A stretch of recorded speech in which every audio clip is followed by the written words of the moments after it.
Štrba, Poprad, Tatry, Spišská Nová Ves, Margica, Kysak a Košice pravidelný odchod 9 hodín 33 minút, stojí pri nástupište 3 Koľaj 14, pripravený na odchod.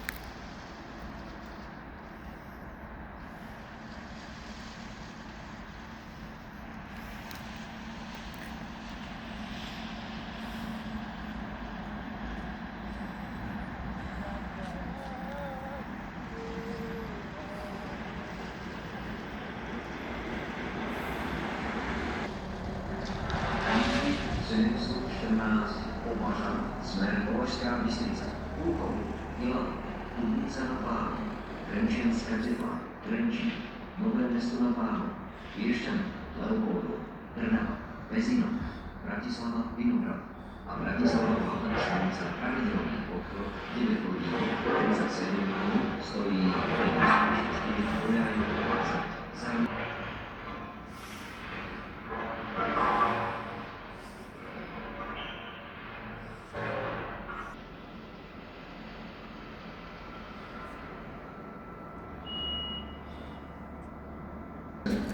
Voze druhej triedy číslo 9 upozorňujeme cestujúcich, že vozie prvej triedy sú povinne niesť komere. Upozornenie na meškanie vlaku. Osobný vlak 3413 zo smeru Skalice. Pravidelný príchod 9 hodín 42 minút, ktorý pokračuje smer Liptovský Mikuláš. Bude z dôvodu výlukových prác meškať asi 10 minút. Ohlásená doba meškania sa môže zmeniť. Za vzniknuté meškanie sa ospravedlňujeme.